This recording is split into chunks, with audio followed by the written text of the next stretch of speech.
Saya ditanyai, katanya namanya apa? Enggak kenal. Saya Ibu ini sebagai korban? anak saya. Oh, anaknya. Iya, anak Gimana saya. putranya? Sekolah. Berarti korbannya putranya ya, Bu ya? Iya. Oke, kalau gitu ini saya serahkan ke ibu aja nggak apa-apa. Enggak apa-apa. Tapi diserahkan ke putranya ya. Iya. Jangan sampai hilang, jangan dirubah bentuk lagi. Oh iya. Oke? Bu, nih monggo.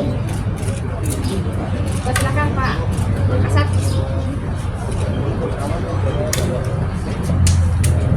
Kasih. Pak Supandi, Iya. ini alhamdulillah Polresta Sleman berhasil mengungkap kejadian yang abang laporkan di Pakem. Itu gimana? Kejadiannya gimana? Itu jam sekitar jam 10 malam. Itu pas waktu saya sama pacar saya ya. Kemudian mau main ke Galuran. Terus tiba-tiba sampai di jalan Galuran KM. Temen pacar saya tak berhenti ya, minta mau telepon, terus turun motor sekitar kurang lebih 5 meter ya. Waktu itu lama banget, terus datanglah nanya-nanya gitu, nanya-nanya sekitar 5 menit, terus dua kaki di belakang saya.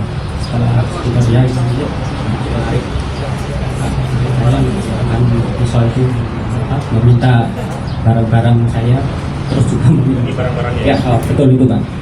Terus juga meminta darah pacar saya. Setelah ketangkep, mulai itu berlaku kotaknya pacar saya sendiri. Jadi ini unik. Jadi yang bersangkutan, korban ini pergi bersama pacarnya hendak ke wisata Kaliurang. Namun di pertengahan jalan pacarnya minta berhenti karena mau menelepon. Karena kalau di atas sepeda motor kan keganggu angin. Namun waktu saat kejadian si pacar korban waktu saat itu menelepon agak jauh. Tiba-tiba datanglah satu orang pelaku. Habis itu menggunakan senjata pisau, mengancam dan meminta barang-barang si korban. Setelah itu Polsek dan Polresta Sleman melakukan penyelidikan, serangkaian penyelidikan, akhirnya mengungkap pelakunya. Setelah melakukan penangkapan terhadap pelaku, rupanya cewek dari si korban itu juga terlibat yang merencanakan kejadian tersebut. Itu.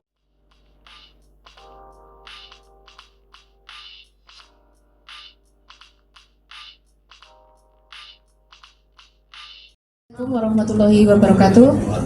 Selamat pagi, salam sejahtera bagi kita sekalian. Yang terhormat Bapak Direskrim Polda DIY, Kombes Pol Efrik Endriadi SIK. Yang saya hormati Bapak Kasat Reskrim Polresta Yogyakarta dan Bapak Kasat Reskrim Polresta Sleman serta rekan-rekan media yang berbahagia. Pada hari ini, Selasa tanggal 10 September 2024, Direktorat Reskrim Polda DIY beserta jajaran serta Bitumas Polda DIY akan menyelenggarakan konferensi pers terkait dengan penyampaian hasil operasi Curas Progo 2024 yang akan disampaikan oleh Bapak Direskrim secara langsung.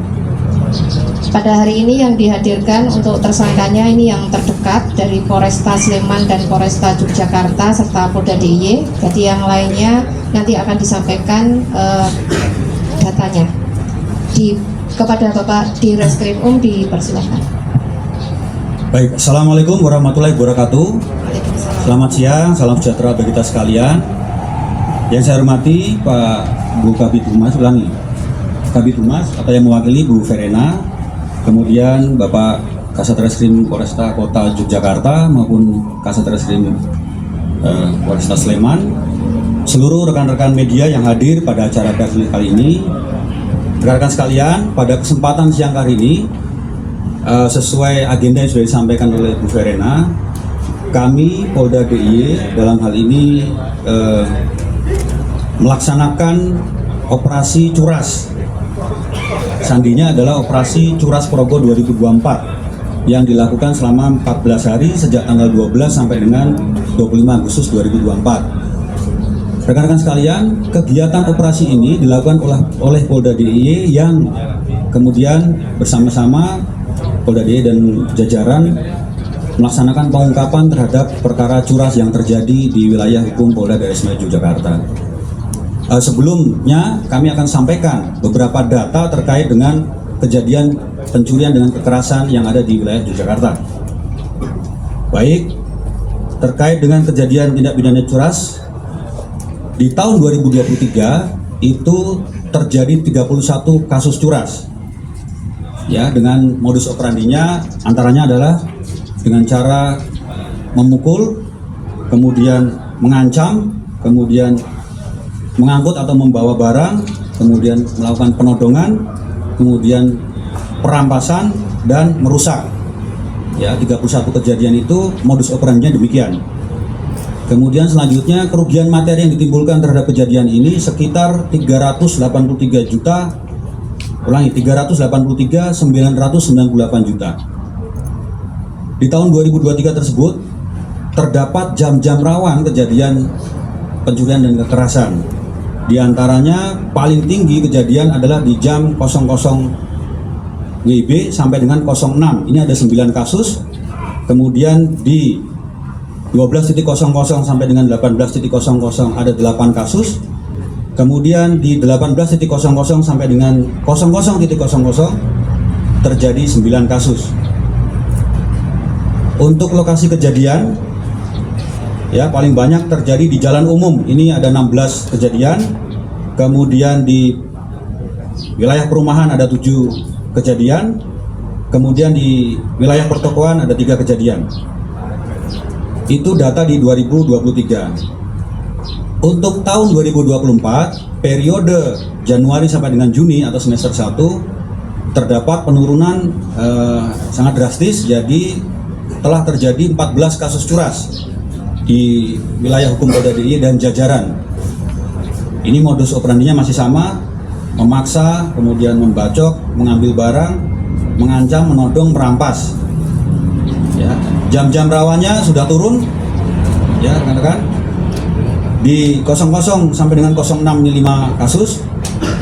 Di 12.00 sampai dengan 18.004 kasus. Kemudian di 18.00 sampai dengan 00.00 ini terjadi 5 kasus. Kemudian untuk lokasi kejadian di tahun 2024 paling banyak di jalan umum. Ini ada 7 kasus. Kerugian yang ditimbulkan dari kejadian curas ini, kerugian materinya sekitar 100.450.000. Itu data kejadian. Kemudian data pengungkapan kasus curas pada tahun 2024 dari mulai bulan Januari sampai dengan Juli 2024 itu ada 6 laporan polisi. Jadi karena jumlahnya menurun, pengungkapan kami tingkatkan menjadi 6 laporan polisi. Demikian data yang perlu kami sampaikan terkait dengan kejadian curas.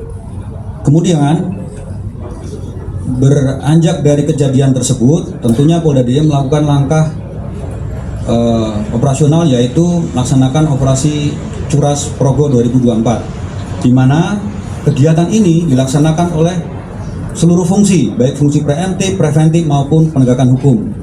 Kebetulan kami Direktorat Reserse Kriminal Umum dan Satuan Reserse Kriminal Polres jajaran Polda DIY sebagai kepala operasi di masing-masing wilayah.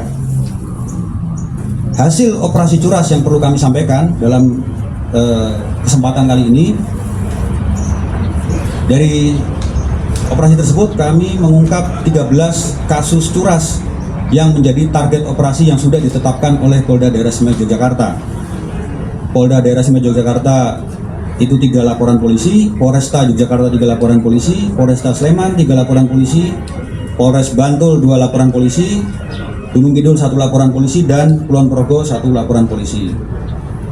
Dari target tersebut selama 25 hari kita kerjakan bersama fungsi-fungsi yang lain dan berhasil menangkap 26 orang pelaku ataupun tersangka.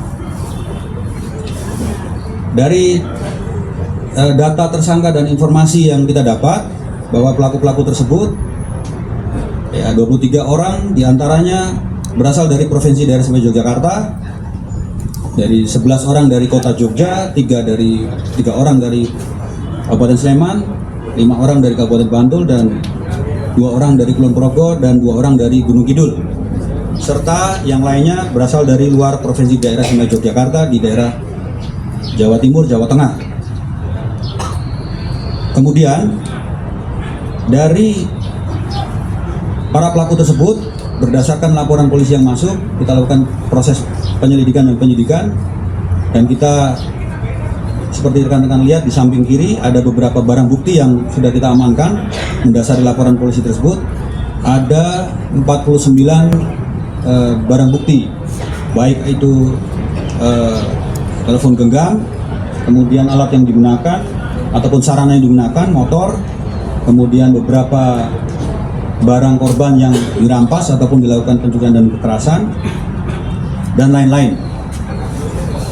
Itu barang bukti yang kita amankan. Kemudian rekan-rekan, alhamdulillah puji Tuhan, selama proses pelaksanaan operasi tanggal 12 sampai dengan tanggal 25 Agustus, berdasarkan laporan data dari Biro Operasi Polda Daerah Istimewa Yogyakarta, Posko Operasi Curas Progo, ini kejadian curas itu nihil.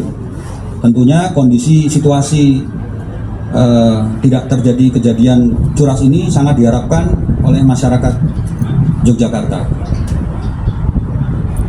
Kami menghimbau juga pada masyarakat melalui media yang ada, kiranya apabila masyarakat berada di jalan atau di pertokoan seperti yang saya sampaikan di lokasi-lokasi rawan tersebut, agar tetap berhati-hati ketika membawa barang ataupun milik yang berharga, ya, karena bisa terjadi kepada siapapun dan dimanapun. Dan apabila masyarakat terjadi kejadian tersebut, agar tetap tenang dan menginventarisir ataupun mengidentifikasi pelakunya, dan selanjutnya bisa menghubungi kantor polisi terdekat ataupun berapa Bu? 110 ya, telepon ke 110 agar segera ditindaklanjuti oleh para petugas yang di lapangan. Mungkin demikian sekilas yang perlu saya informasikan. Nanti karena datanya banyak sekali, silakan rekan-rekan bisa mendalami setelah rilis ini. Monggo barang buktinya diamankan.